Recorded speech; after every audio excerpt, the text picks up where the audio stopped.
The Voters Coalition is something I've been involved with for back to 1992.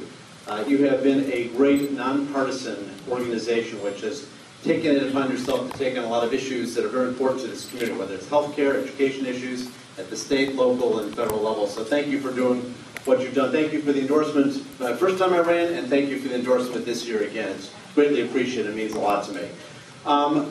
We are in a challenging time, obviously. Lots of things going on in this country. And I think one of the most important things that we can do is recognize that as a country, we sometimes do our best when we rise together. We faced great challenges in the past. World War II, and many of the people in this room lived either through that, served, or understand what this country went through. The Great Depression. Right now we're facing the worst economic time since the Great Depression. And although significant progress has been made, we were losing about 790,000 jobs per month just a couple of years ago. We're now in positive territory, but we have a lot of work to do. One of the things I've been pushing very hard, recognizing that jobs are the most important thing we can do in this economy, especially small business in this local community, is to focus on specific things that small businesses tell us that we need to do. And I've been traveling around listening to our small businesses, a company called Patent Inflatables in Lake Worth, the Ice Cream Club, which has 65 employees in Boynton Beach, just listening very carefully to what are the things that they will do to create jobs. And three things come to mind very quickly. Number one, tax cuts, but the kinds of cuts that give them the incentive to create jobs. In other words, you create a job, you get a tax cut. And you do that by, instead of having these tax systems that give multinationals the authority and the benefit of creating jobs overseas, get rid of those tax cuts and bring them home. If you're a local businessman, you create a job, you get a tax cut. Real simple. Number two, recognizing that we need capital. Every business needs money from the bank. And they're having a difficult time, and there are a number of things we're doing. We passed a bill last week, which I think will finally put a dent in that. Number three, eliminate unnecessary regulation. That's the most important thing we can do to things that don't accomplish anything other than just create more government influence. That's bad, and let's figure out what those things can do. I work with both sides of the aisle. I'm working right now with Ileana Russ-Layton on a Medicare fraud bill to go after the crooks that rip off Medicare. And it's about time that we do that. That's something that's very significant. I've also worked with this community on the Homeowners Defense Act, which will spread the risk of homeowners insurance. Every single one of our members from the floor delegation, Republicans and Democrats, are supporting it, co-sponsoring it. My opponent disagrees. He thinks it's more big government. It's the opposite. He uses private sector insurance to solve our problem. That's the way we should do it. So it's a great honor to be here. I thank you for your continued support and look forward to working with all of you.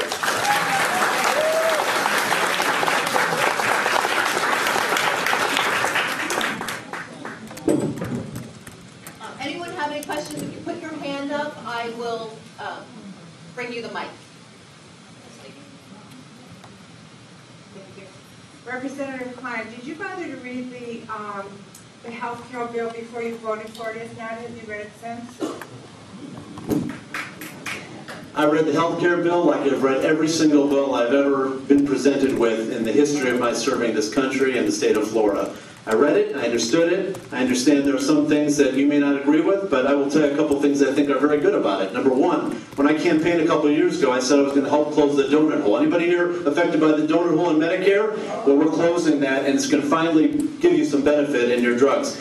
Eliminating colonoscopy and mammogram co-payments, all good. These are the kinds of things that are very important. Eliminating pre-existing conditions. Eliminating insurance companies' ability to cancel you. It's about time we start acting on behalf of the citizens of this country instead of giving this giveaway to the insurance companies. That's what this health care bill will do. But I will say this. There are things about it that I think need improving. We've already had some conversations in town with some people in the ag industry and some other businesses that said, hey, fix it this way. So a lot of this thing doesn't even roll out for another 2 years. But I'm happy to sit down with anybody. If we can make it better, I'm with you. Take another question from, let's take this gentleman in the back of the room.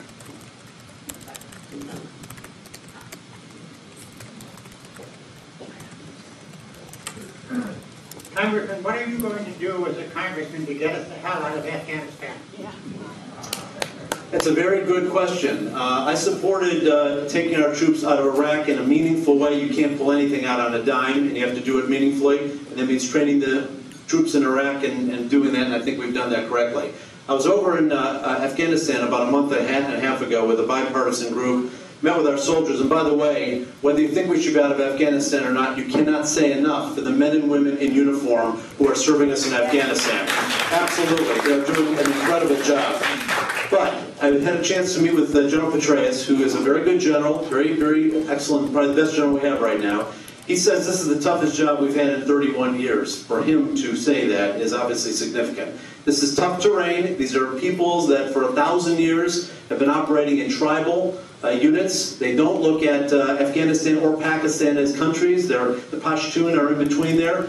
I think the question is, what can we do? And I think the first thing I would suggest is accelerate all efforts that we have to train their troops and their police officers. Number two, I had a meeting with some of the members of the parliament, along with our Democrats and Republicans, and we said to them very clearly, the American people are very generous people, and we're prepared to help. But this is not an unlimited engagement. You need to stand up for yourselves, train your police officers. We can't make you a democracy. You have to want a democracy yourself. So I think the goal is get these troops as soon as possible. Also, another strategy to look at is going in instead of taking large chunks of territory and putting a lot of our men in there and women in there permanently. Instead, go in with overwhelming force if we see an area that is threatening the United States with intelligence about any kind of training of terrorists. But it's not an unlimited engagement. My opponent feels differently, but I think we need to move quickly to get their troops up to snuff so they can build their own democracy if that's what they choose. Thank you. Thank you so much, Dr.